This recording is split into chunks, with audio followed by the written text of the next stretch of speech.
Let's dive into the tiny green vegetable that looks like a miniature cabbage and the absolute haunting nightmare if you were ever forced to eat it as a kid.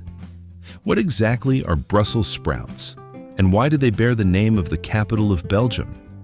Do not blame your mother's cooking back in the day. This cruciferous vegetable is an astonishing story, intertwining centuries of selective breeding, a touch of chemistry regarding thermal stress during cooking, and a spectacular metamorphosis in the agricultural industry. So, brace yourselves. We are about to uncover the secrets hidden right inside these leafy layers. Most of us just assume Brussels sprouts are merely a miniaturized form of cabbage. We picture them growing right close to the dirt, exactly like their giant relatives.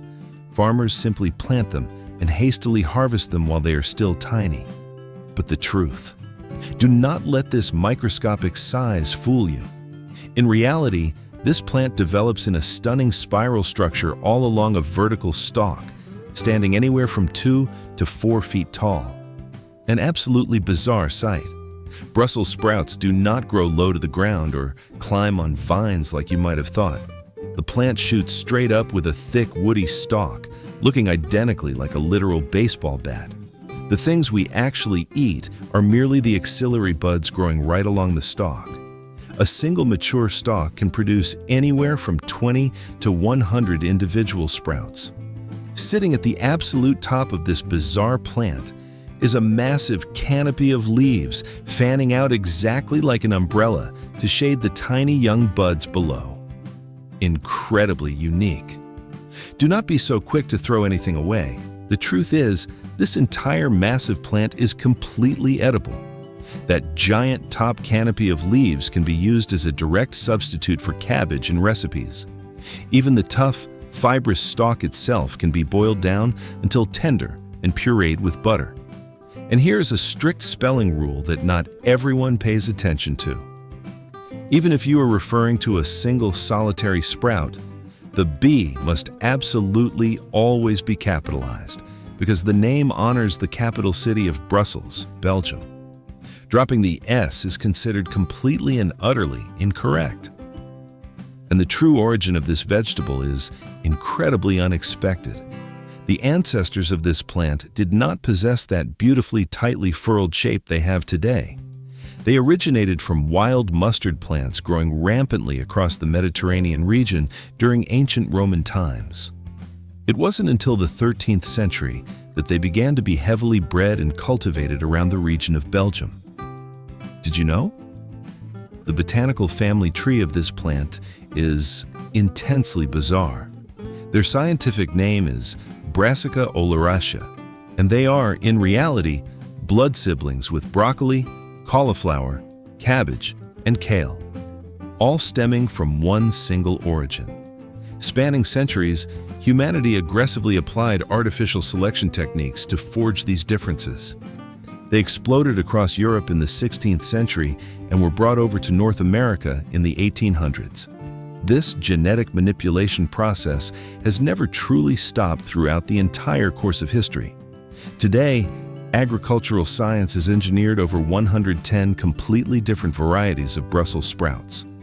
Back in the 1940s, Dutch botanists even crossbred them with red cabbage to birth the brilliantly vibrant, sweet Ruby Crunch variety. Truly spectacular. The limits are continuously shattered. The genetic fusion between Brussels sprouts and kale rapidly birthed a brand new masterpiece. This highly unique hybrid is known as the flower sprout, or colette, delivering a payload of vitamins literally double that of the original version. But why exactly did we used to violently hate them? For many of us who grew up in the 80s and 90s, this dish was a literal disaster. They were a mushy, boiled, grayish nightmare, carrying an absolutely horrific flavor profile right there on the dinner table. Science completely agrees that your intense disgust wasn't just because you were a picky eater as a kid. It turns out it was pure chemistry. This plant inherently possesses two sulfur-containing compounds called sinigrin and progoitrin, utilized as a chemical defense mechanism against insects. Back in the 1960s, the Cicada Company accidentally created an absolute catastrophe when they bred a variety where the sprouts matured simultaneously, purely to accommodate mechanized harvesting, a fatally flawed misstep. This specific genetic mutation caused an explosive spike in bitterness levels and emitted a foul stench identical to human feet.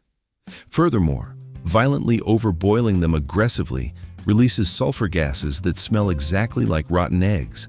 Even worse, some people literally carry the TAS2R38 gene inside them, making them naturally hypersensitive to bitter flavors.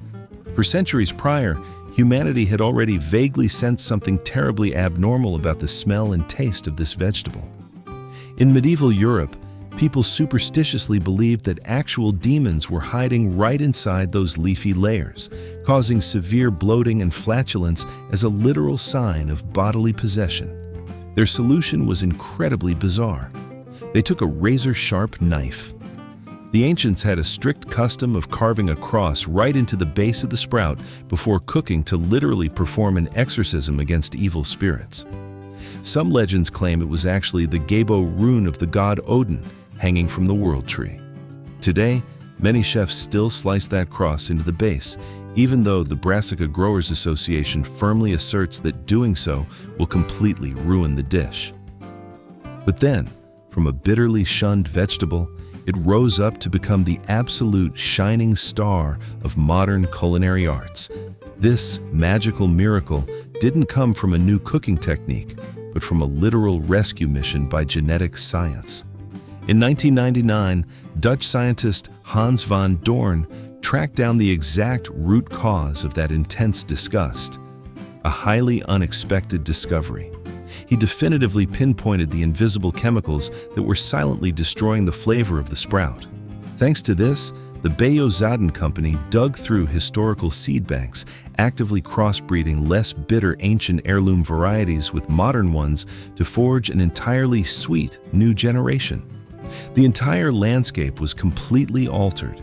New varieties like the Speedia F1 entirely wiped out the bitterly harsh nightmare that once haunted Americans. Thanks to this spectacular metamorphosis, the cultivation acreage of this vegetable in the US skyrocketed, literally quadrupling.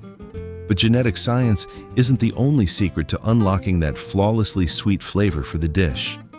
Nature possesses a biological antifreeze mechanism that is so incredibly clever and delicate, it is almost unbelievable.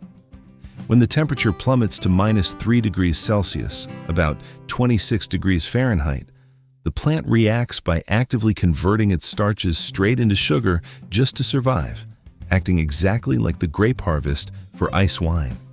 Frost is the absolute key. Freezing, icy cold literally creates life. Brussels sprouts harvested right after the very first autumn, frosts consistently boast the smoothest, most spectacular flavor profile.